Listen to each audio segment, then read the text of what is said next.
룻기는 약 2300년 전 극도로 어려웠던 시기에 백성들에게 용기와 희망을 주기 위해서 그런 목적을 가지고 기록 편집되었다.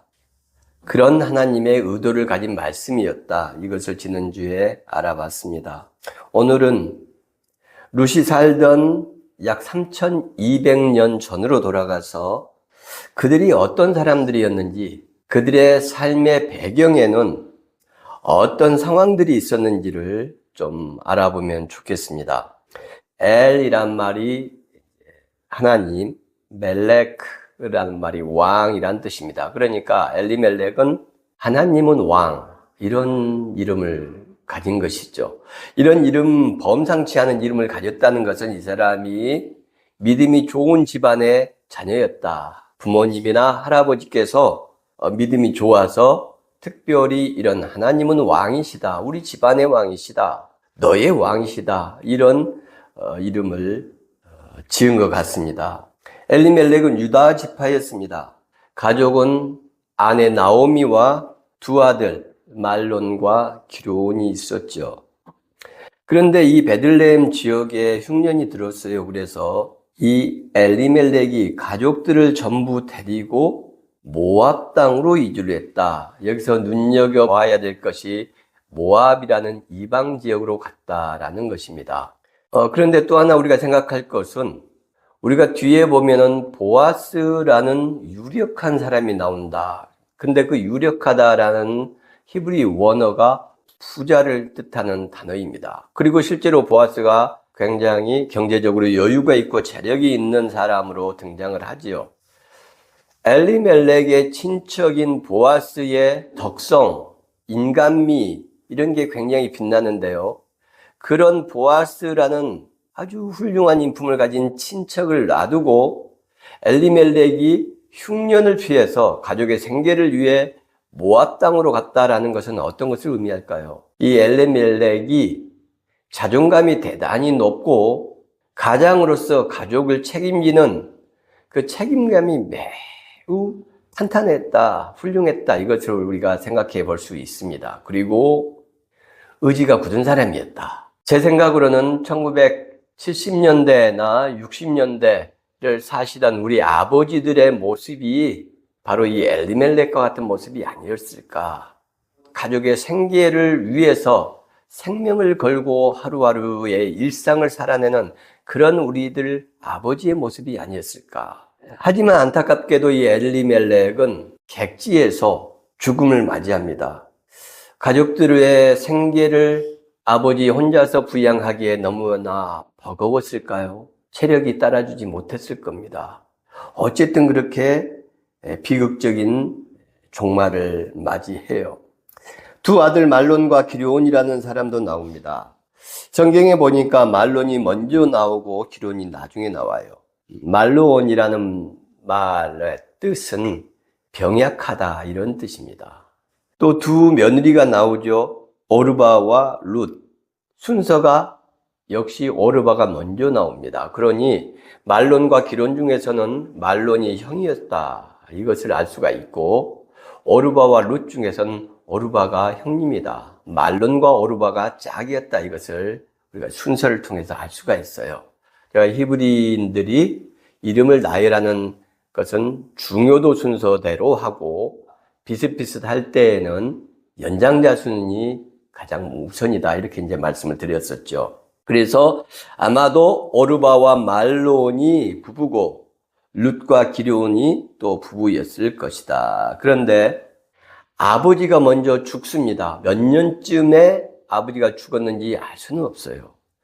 이 말론과 기르온이 몇 살쯤 먹었을까요? 젊었을 겁니다. 왜냐하면 이 룻을 소녀라고 표현하는 대목이 나옵니다.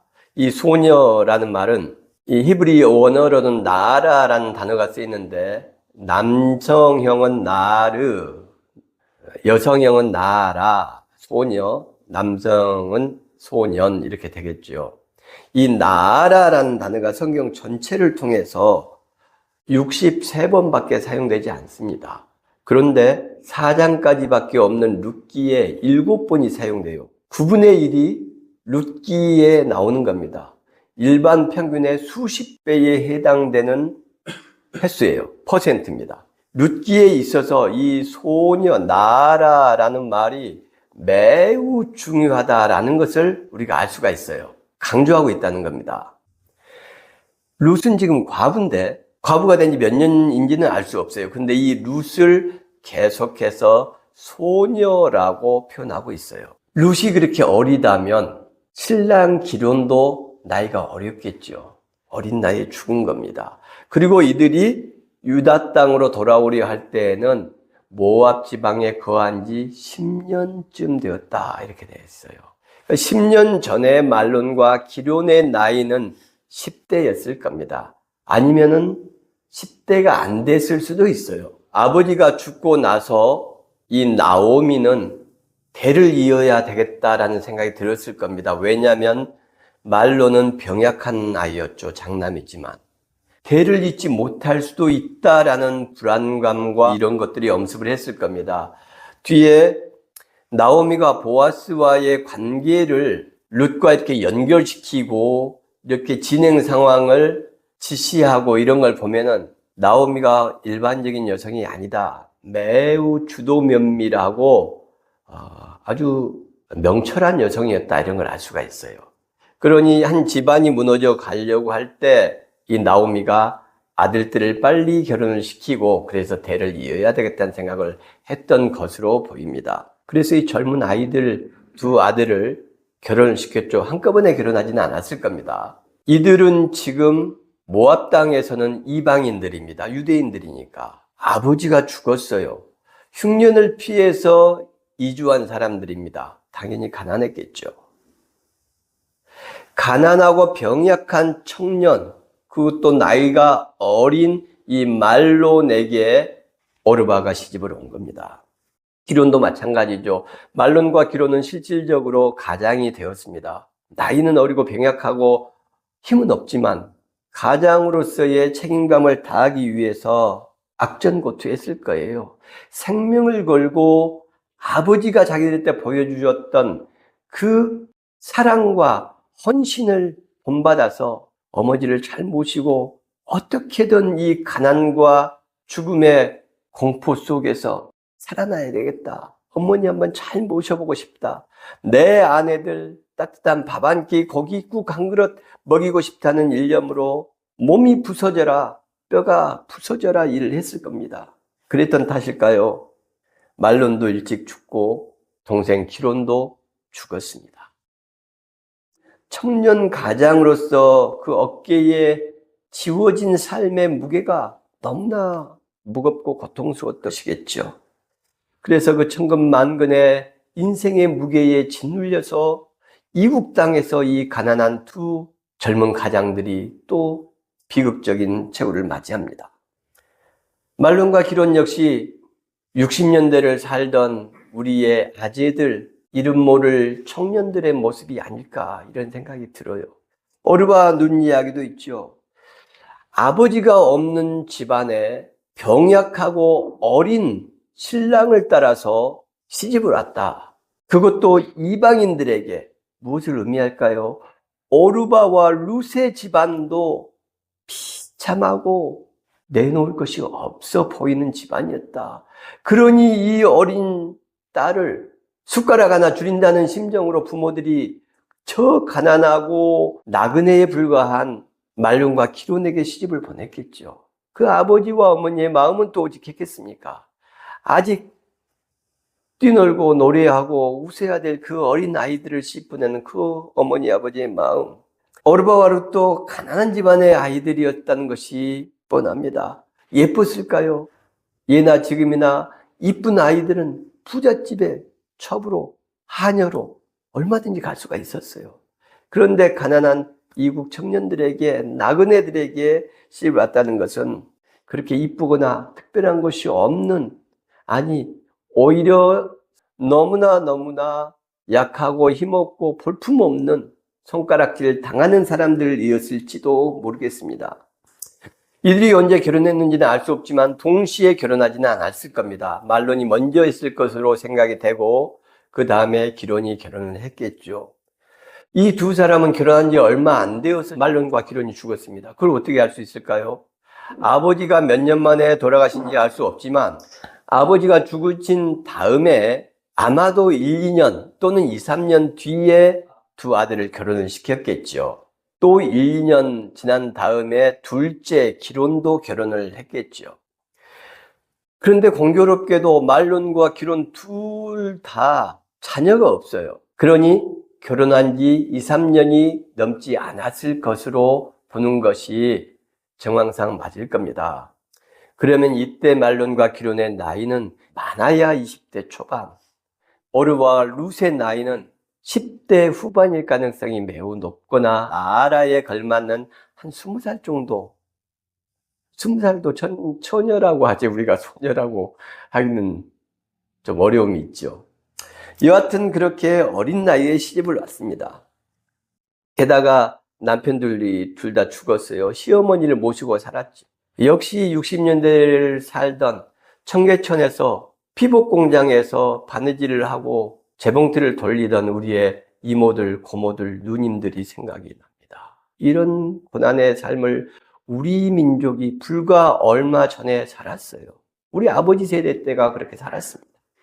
비난의 목소리들이 있습니다. 왜 약속의 땅을 떠나느냐? 하나님의 약속 땅을 떠나니까 비극이 기다리고 있고 저주가 기다리고 있지 않느냐? 그래서 이 시대를 사는 성도들은 하나님의 약속된 축복이 있는 곳, 예배당을, 교회를 떠나면 안 된다. 이렇게 진행이 되고 있어요.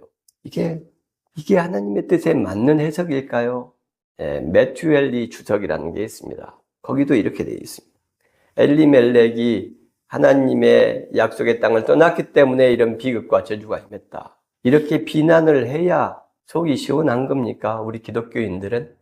이것이 하나님의 뜻에 맞는 이해와 해석일까요? 사사시대는 자기 소견에 옳은 대로 행하였다. 이렇게 되어 있죠. 사사기에.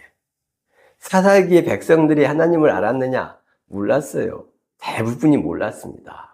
백성들은 일반적으로 하나님을 몰랐습니다. 예수님 당시까지도 소위 레위인과 제사장들이라고 하는 종교 지도자들만 조금 성경을 알고 하나님을 알았을 뿐이고 그 외에는 하나님을 몰랐습니다. 그냥 교회 다니는 겁니다. 그냥 친구들이 있고 가면 반겨주고 하는 거니까 가는 거예요. 대부분입니다.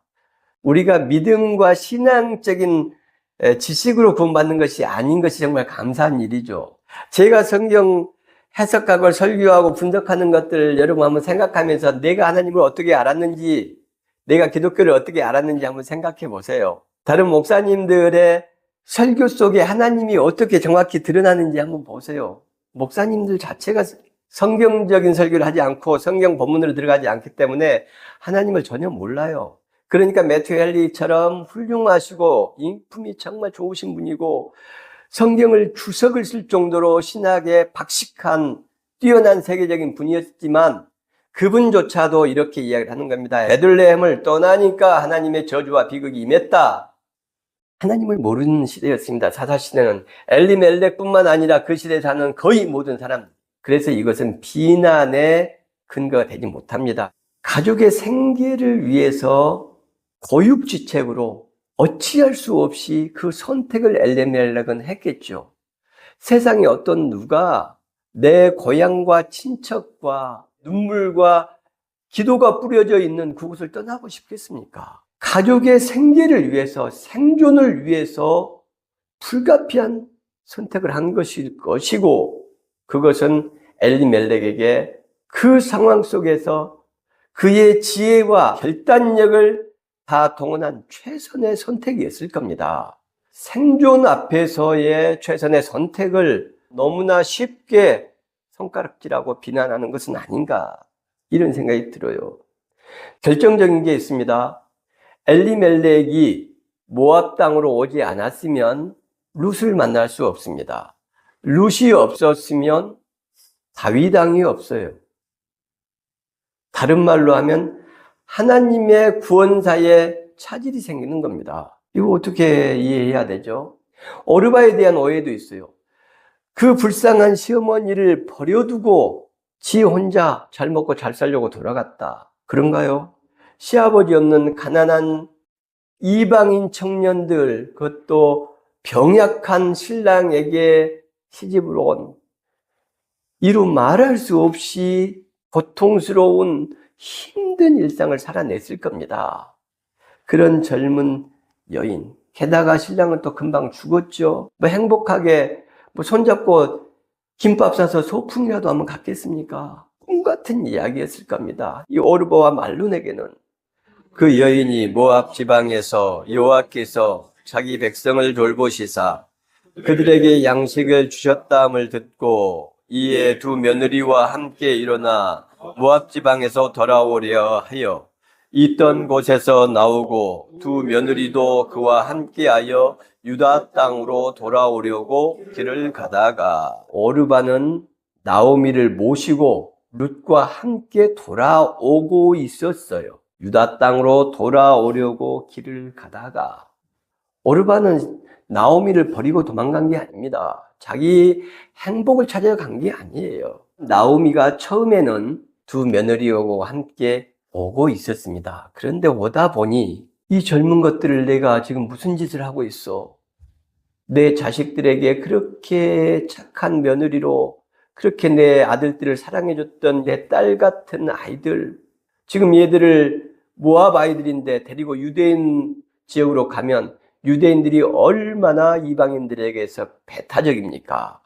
이 두 며느리가 무슨 짓을 당할지 알 수가 없고 얼마나 조롱과 멸시와 손가락질을 당해야 하는데 얘들을 여기다 친정으로 보내면 좋은 남자 만나서 행복하게 살 수도 있고 하나님의 은혜를 입을 수도 있는데 내가 지금 시어머니가 이게 무슨 짓을 하고 있는가 하고 생각이 든 겁니다. 그래서 두 며느리에게 이르되 8절에 보니까 너희는 각기 너희 어머니의 집으로 돌아가라. 너희가 죽은 자들과 나를 선대한 것 같이 보세요. 내 아들들을 얼마나 너가 잘 대해줬고 나를 얼마나 친어머니처럼 대해줬는지 그렇게 한 것처럼 여호와께서 너희를 선대하시기를 원한다. 여호와께서 너희를 선대하시기를 원한다. 이 선대가 헤세드라는 단어가 쓰입니다. 구약에서 가장 중요한 단어 중에 하나죠. 인자, 자비, 은혜 이런 단어로 번역할 수 있습니다. 이 헤세드는 하나님이 당신의 자녀와 당신의 백성들을 향한 것이 제일 첫 번째예요. 그런데 그런 하나님의 사랑과 같은 그 하나님의 사랑을 닮은 사랑을 가지고 오르바와 룻이 말룬과 기론을 섬기고 어머니 나오미를 섬긴 겁니다. 그러니 나오미가 가다가 내가 지금 무슨 짓을 하고 있어? 이건 큰 죄지. 저놈들을 돌려보내야 되겠다 해서 돌아가라고 하는 거예요. 하나님께서 너희에게 헤세드를 베푸시기를 원한다. 각기 남편의 집에서 위로를 받게 하시기를 원하노라. 이 위로라는 말은 안식, 쉼, 안식처 이런 뜻입니다. 쉴 곳. 나오미의 이 기도 같은 축복에 오르바와 룻이 얼마나 쉼 없는, 안식 없는 삶을 몇 년째 앞만 보고 달려왔는가 이걸 금방 알 수가 있어요. 오죽했으면 너희가 각기 남편의 집, 이 남편 이슈라는 단어가 두 번이 나오는데요. 원문에 보면은 너희가 각자가 좋은 남편을 만나서 그 남편의 집에서 평안히 쉼과 안식의 삶을 살기를 바란다. 이것이 나오미가 지금 이야기하는 것의 핵심입니다. 나오미가 이 두 며느리를 얼마나 사랑하고 아끼는 것인지 하나님의 헤세드를 기도하는 나오미의 그 마음이 바로 하나님의 헤세드죠. 며느리를 향한 이 하나님의 헤세드가 나오미의 가슴 속에 있었던 것이고 오르바와 룻의 가슴에도 나오미를 향한 하나님의 헤세드가 이 이방 모압 소녀들의 가슴 속에 있었던 겁니다.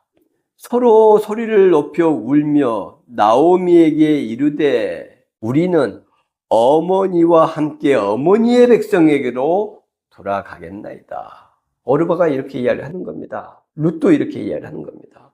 그래서 오르바가 시어머니를 버리고 지 살 곳을 찾아 떠났다 이렇게 비난하는 것은 잘못됐다는 말씀을 드리는 거예요. 룻기의 서두는 이처럼 엄청난 고난을 겪은 한 가족의 생존을 위한 몸부림이 그리고 그 투쟁적 삶이 그려져 있습니다. 엘리멜렉과 나오미, 말론과 기론, 오르바와 룻은 성경 속에 3200년 전에 팔레스틴 지역에 살고 있었던 사람들이지만 동시에 오늘 우리 주위의 이웃들이기도 합니다. 가족의 생계를 위해서 고향을 떠나고 신앙 공동체를 떠나고 친구들을 떠나고 싶은 사람이 세상에 어디 있겠습니까? 오죽하면 그런 삶을 선택하겠습니까? 그런데 우리의 자녀들을 보십시오. 학업을 위해서, 직업을 위해서 부모를 떠나고 고향을 떠나고 교회 공동체를 떠나지 않습니까?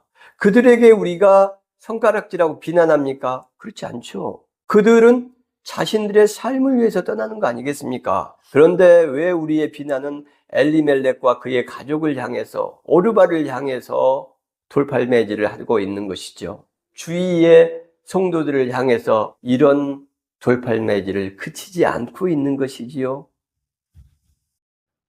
신앙을 갖지 않는 사람들에 대해서 우리는 왜 예수도 모르는 불신자들이라고 비난하면서 지옥 갈 것들이라고 저주를 퍼붓는 것이지요. 그것이 하나님의 헤세드에 맞는 일일까요? 이 엄청난 고난을 당하는 사람들, 신앙 공동체와 친척과 부모를 떠나서 생존을 위해 삶을 위해 가는 이들에게는 쉽게 드러나지 않는 수많은 사연들이 숨어져 있습니다. 또 쉽게 드러낼 수 없는 곡절들이 파도처럼 일렁이고 있는 것입니다. 그런데 우리는 내용도 잘 모르면서 비난하고 손가락질하죠. 신앙과 삶 중에서 여러분 무엇이 우선일까요? 당연히 신앙이 삶보다 중요합니다. 우선입니다. 생명을 걸고 신앙을 지켜야 합니다. 말은 그럴싸합니다. 그렇지만 여러분, 그렇게 말하는 사람을 조심하십시오. 주위에 그런 사람이 있으면, 그런 목회자가 있으면 그 목회자를 떠나고 그 사람을 떠나야 됩니다. 성경을 바로 해석하지 못한 것이기 때문입니다. 성경적인 신앙이란 건 무엇인가요? 성경에서는 어떻게 이야기하고 있습니까? 믿음의 조상 아브라함 어떻게 하죠? 하나님이 직접 나타나서 가나안 땅을 주시겠다, 자손을 축복해 주겠다, 이 땅을 떠나지 말라 하시지만 아브라함은 불과 얼마 되지 않아서 애굽 땅으로 기근을 피해 떠납니다. 그리고 자기 아내를 여동생이라고 해요. 성경에 기록되어 있습니다. 우리는 왜 성경을 이야기하지 않고 자기 마음대로 신앙을 규정하는 겁니까? 이삭은 어떻게 하죠? 이삭은 기근이 들자 블레셋 지역인 그랄 지역으로 떠납니다. 하나님의 약속의 땅을 떠나요. 야곱은 어떻게 합니까? 자기 탐욕과 욕망 때문에 아버지 속이고 형님 속이고 축복의 땅, 약속의 땅을 과감하게 버리고 일고의 가치도 없는 것처럼 생각하고 하란 땅으로 떠납니다. 고향을 그리워하는 마음 20년 동안 단 한 번도 없었어요. 요셉은 어떤가요? 노예로 팔려가서 어쩔 수 없이 약속의 땅을 떠났지만 나중에 애굽의 총리가 되고 돌아올 수 있었습니다. 금이 환영할 수 있었어요. 근데 왜 요셉은 돌아오지 않았습니까? 하나님의 축복의 땅, 약속의 땅인데 삶이 중요하기 때문입니다. 삶이 더 중요하기 때문에 신앙을 따라 아브라함 할아버지에게 축복한 그 약속의 땅으로 돌아오지 않고 총리직을 유지하면서 이집트에 있었던 것입니다. 다윗은 어땠나요? 다윗은 블레셋 지역으로 도망을 갔고요. 사울을 피해서 모압 지방으로 약속의 땅을 버리고 떠났습니다. 우리가 성경에서 가장 존경하고 가장 사랑하는 수많은 인물들이 하나님의 축복과 약속의 땅, 생계를 위해서, 생존을 위해서, 삶을 위해서 떠납니다. 많은 목회자들이 신앙은 생명을 걸고 지켜야 된다고 이야기를 해요. 저는 그분들에게 이야기를 하고 싶습니다. 생명은 걸지 마시고 그냥 당신의 탐욕이나 조금 거세요. 왜 그 목회자가 말하는 신앙은 자기를 제외한 신앙이 되어야 됩니까? 왜 우리가 더 큰 교회를 가기 위해서 전도사와 목사들이 발버둥을 치죠? 왜 담임 목사가 되려고 난리를 치는 겁니까? 그게 신앙인가요? 삶보다 신앙이 중요한 사람을 저는 본 적이 없습니다. 지금까지. 삶보다 신앙이 중요하다 이런 이야기는 하지 않아야 된다. 저는 그렇게 생각해요. 삶을 멸시하고 무시해서는 안 됩니다. 성경에 누구를 보십시오. 어떤 사람들이 삶을, 생명을 희생해서 신앙을 선택했습니까? 그런 몇몇 사람들이 나오기는 합니다. 다니엘 같은 사람들이 비슷한 예로 등장을 하죠. 그러나 다니엘 실존 인물이 아닙니다. 실존 인물이라고 또 생각하시고 계시는 목사님과 성도들이 있을 텐데 공부해 보세요. 늘 말씀드리죠. 성경은 실제적인 역사를 기록한 하나님의 말씀이 아니에요. 하나님의 뜻과 하나님의 사랑과 하나님의 희생이 무엇인지를 기록한 것이 성경이지, 그래서 우리가 어떻게 인생을 살아가야 될지를 말씀하시는 하나님의 음성이 성경이지 역사적 과학적인 팩트를 기록한 것이 아니에요. 여러분, 기독교에서 신앙은 무엇입니까? 목사님들이 설교하면서 말하는 그런 신앙 말고요. 목사가 생각하는 신앙 말고 성경적인 신앙 말씀입니다. 구약 성경은 원래 타나크라고 했죠. 토라, 율법서입니다. 율법서의 핵심이 뭡니까? 하나님께서 당신의 형상대로 존귀한 존재로 인간을 창조하셨다. 당신의 버금가는 엄청난 존재로 인간을 창조하셨다. 그 인간이 타락하고 범죄하고 하나님 배신하지만 하나님은 구원의 손길을 그치지 않으시고 사막의 노예들에게 하나님 봉사하시기 위해서 그들을 구원하시고 내려오시죠. 그게 성막 첫 번째 예배당 아닙니까? 그 위에 그 사람 같지 않은 노예들을 위해서 봉사하시고 용기를 북돋워 주시고 하나님이 어떤 존재인지를 너희에게 보여주겠다 하시면서 오시는 곳이 성막이에요. 그렇지만 우리가 아브라함, 방금 이삭, 야곱 이렇게 살펴봤던 것처럼 다 하나님의 뜻 바로 섬기지 않고 배신합니다. 신앙보다 삶이 더 중요했어요. 하나님께서 이들을 다 저주하십니까? 하나님께서 아브라함 찾아오셔서 내 백성 삼으시고 우상 섬길 때, 그 다음에 네비임이죠. 예언서. 예언서의 핵심이 뭡니까? 고아와 과부와 나그네를 돌보는 것이 하나님의 뜻이다. 너희가 고아와 과부와 나그네를 돌보지 않았기 때문에 내 진노가 너희에게 임했다. 제사를 그쳐라. 희생 제물을 드리지 말아라. 너희들의 번제물 냄새가 역겹다. 정의를 물같이 공법을 하수같이 흐르게 할지어다. 이게 예언서의 모든 내용입니다. 성문서의 내용은 뭡니까? 룻기와 욥기와 잠언, 시편, 아가, 전도서 이런 모든 내용이 고난은 있지만 하나님의 은혜는 그 고난을 덮는다. 그러니 얘들아 힘을 내라. 고난을 견딜 수 있는 용기와 힘을 부여하는 것이 성문서의 핵심이에요. 삶이 중요하다는 겁니다. 삶이 룻처럼 엘리멜렉처럼 생존을 위해서 떠나고 신앙을 버렸지만 그렇게 너희들 보고 너희들은 비난하지만 하나님은 그들을 통해서 하나님의 구원사를 이루시고 헤세드를 한없이 부어주신다. 이게 구약성경 끝이에요. 요약한 겁니다. 룻처럼 고난 속에서 나오미를 향한 헤세드, 자기보다 더 늙은 이 시어머니를 향한 동정과 사랑이 이스라엘 백성들에게 없었습니다. 나오미처럼 며느리를 생각하는 그런 애틋한 하나님의 헤세드를 흉내조차 내지 않았어요. 그 죄인들을 위해서 하나님이 징계하시는 게 아니라 하나님이 인간으로 오셔서 그 죄인들 대신 죽으시는 거 아닙니까? 이게 기독교 신앙의 전부입니다. 어떤 신앙적인 레토릭과 명언이 있을지라도 예수 그리스도의 삶 아래서는 태양 아래 반딧불조차도 안 되는 겁니다. 예수님의 삶이 신앙이 무엇인지를 우리에게 명증하게 보여주고 있습니다. 가난한 친척 나오미의 기업을 이어주고 이방인 과부 룻을 아내로 맞아들인 보아스의 그 아름다운 사랑, 이게 하나님의 헤세드고 이것이 진정한 신앙인 것입니다. 어려운 삶을 살아가는 사람들에게 사랑의 행위를 보이는 것, 이것이 진정한 신앙이에요. 예배당에 나오는 것, 그것으로 구원받을 수 없다는 거 이성 있는 분들은 다 알지 않습니까? 목사님들, 신학자들 다 알지 않습니까? 헌금하는 것으로 구원받지 못한다는 거 다 알지 않습니까? 그런데 왜 우리는 신앙을 삶보다 중요하게 생각을 합니까? 나는 삶이 중요하다. 그렇게 다들 생각하시면서 왜 내 주위의 성도들에게는, 내 이웃들에게는 신앙이 더 중요하다고, 예수 그리스도가 더 중요하다고 이야기하십니까? 예수 그리스도는 그렇게 말씀하지 않으셨다는 걸 기억하셔야 됩니다.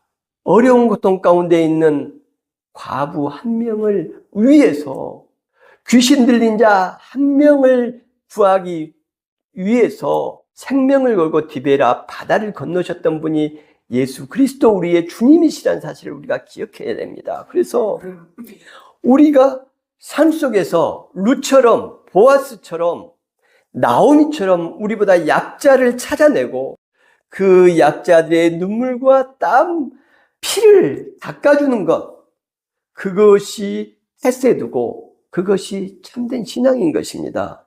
기독교의 정신인 것입니다. 성경의 모든 것입니다. 우리 주님 예수 그리스도께서 가신 길이기도 합니다. 이 거룩하고 영광스러운 길을, 그 헤세드를 기쁨으로 살아내시기를 주님의 이름으로 축원합니다.